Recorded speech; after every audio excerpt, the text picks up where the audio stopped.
Hi everyone, welcome to sketching. This is day 15 of my sketching challenge. We are halfway on my 30-day sketching challenge, and today what I thought I'll do is do a quick little sketch and kind of demonstrate how to put kind of line art sketch into Procreate and colour it into Procreate. So all I'm doing is just drawing a Hawaiian shirt, because I'm sure I've mentioned it before. I love my Hawaiian shirts, and so does my little son who's only 5 years old. So it's naturally I thought, right, let's draw a quick little sketch of a Hawaiian shirt. I do a lot of illustrative work in my kind of day-to-day job, on my freelance and for my organisation that I work full-time for, and I do kind of enjoy illustrative work, doing illustrations. It is a lot of fun, and it's kind of like a process involved in it where you're doing line art, then you're colouring in. A lot of it is flat work. It's not kind of three-dimensional or kind of, looking at it from a painting point of view. It's just flat work with flat colouring, and it's quite a satisfying kind of routine kind of thing to do. So I would give it a try if you've never done an illustration before. Just pick something easy, draw a shirt, draw a hat, some shoes, whatever. Just give it a go. It is a lot of fun. And you're not kind of bound by, certain rules or anything like that. But anyway, to get back to the drawing. So what I've done is I've just scanned the image in using my scanner, and I've just imported it into Procreate and added it onto a layer. And on top of that, I've added another layer. And all I'm going to do now is literally just select the colours and just paint over the drawing. Right at the beginning, before, you must have seen me kind of rub out some of the marks. It was just the marks of my sketchbook, the spiral part. So I just used the rubber on that layer of the scanned image to kind of rub it all out. And so this is just being done on the actual layer, on the second layer now, just kind of over painting the main shadows. Now I know what you're thinking. You're thinking, oh, but you're going over all the lines, so this isn't really going to work. You're going to have to draw them lines in, but nope, you'll see soon what I do, and it's just a little trick that you kind of do in digital art with layering and kind of changing the styles of the layers and the kind of special effects of the layers. It'll come soon. See, all I'm doing right now is just blocking the kind of main shape of the shirt, just to kind of get a bit of a feel for the colour, and again just doing the kind of edge of the sleeves, short sleeves, and now we'll just be working on the collar. This is just to kind of get a bit of perspective for myself, for kind of like values and colours that I want to do. This was done pretty quickly. I mean, the sketch done by hand took me probably only about 10 minutes to do.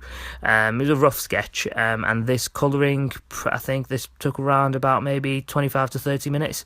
But yeah, so all I'm doing now here is just adding block colours in, and then what I'll do in the next stage is I'll go into the layers, this colour layer that I've created, layer 2. So just here, clicking on N and then clicking the special effect to multiply.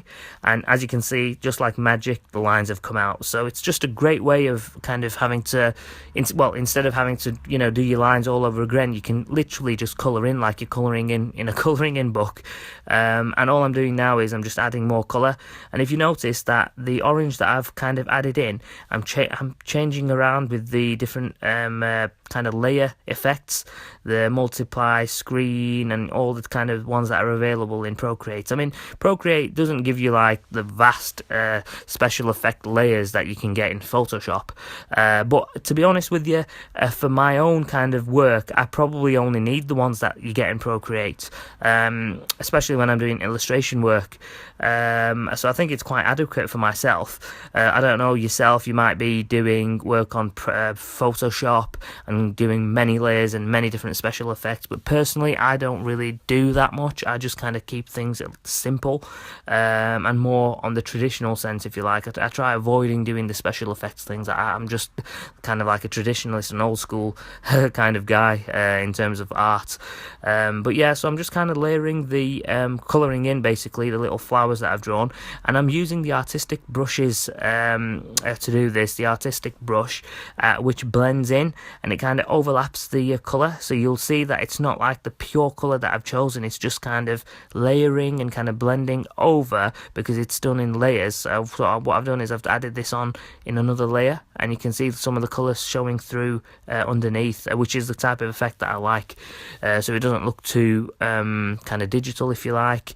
It can be a bit like robotic or artificial if you kind of just have just pure colour without any kind of texture or grains in it. So I like that type of look. I don't know if you might not like it, but it's just kind of my it's the way I like to do my art. So all I'm doing now is just adding some green onto the leaf designs, and what I wanted with this was I wanted the painting to be, again, kind of to be a bit more traditional, and kind of leave some of them stroke marks in. So if you can see over here, I've got like nice like patches of white underneath the colour. It kind of brings out, like, kind of indicates that you've got a material there, kind of grain of a material of the shirt. I mean, I really enjoy it. It's quite therapeutic, actually, to just colour in something that you've drawn, or colour in any kind of like illustration that you can get from a colouring book. It is quite a therapeutic activity, and I would definitely encourage this in the 5-minute sketch challenge. Well, now it's called a sketch challenge because you're not going to get this done in 5 minutes, but you know what I mean.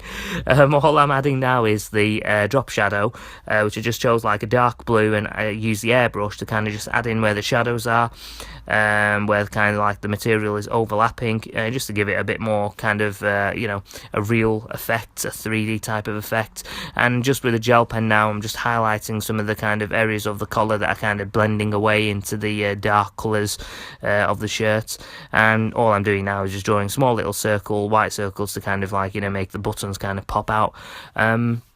I think the final thing I did on this was to use just a normal HB pencil, choose a nice dark blue colour, to kind of do a bit of cross-hatching, just do kind of like lines going across the entire shirt. That kind of simulates, again, a material fabric, and it gives it a kind of nice, like, natural look to the drawing.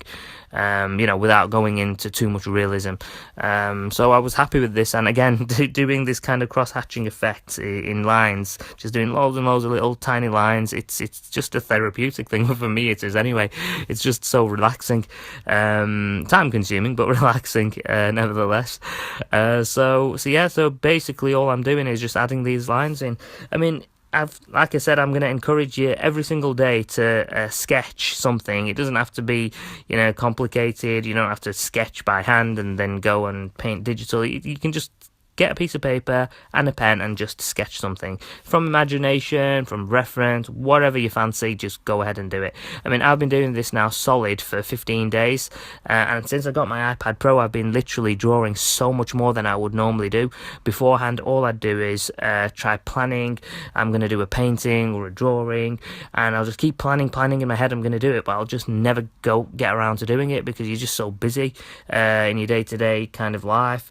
But when you have something that's kind of ready to go, like the iPad Pro, or like a digital device, then you kind of don't have to worry about the materials that you need to set up, or kind of the time it takes, or even the expense of having to use materials and kind of not be happy with your end product, or to even practice. I mean, this is a great tool to just practice on.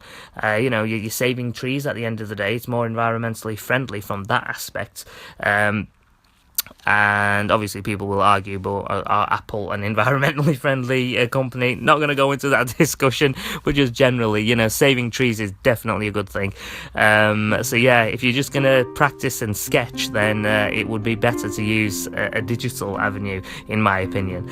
So all I'm doing now is I'm just showing a quick time-lapse of the drawing, and I'm glad today the iOS worked on the actual screen recording for a change, so it worked out quite nicely, this video. I hope you enjoyed this quick little illustration. I might do a couple more illustrations rather than kind of realistic type drawings on the next couple of episodes, or I might even go through a review of some of the tools in Procreate, like just going through some things that I've kind of picked up on, like today on using the multiply kind of function on the layers. We'll see how it goes, but yes, hopefully I should have some content every day for the next 15 days at least. So do give the video a thumbs up. Thanks so much for your support, and please subscribe to the channel, and please also share the channel with others so that we can all learn from each other. And thank you so much for your time. Keep sketching, take care of yourself, and peace.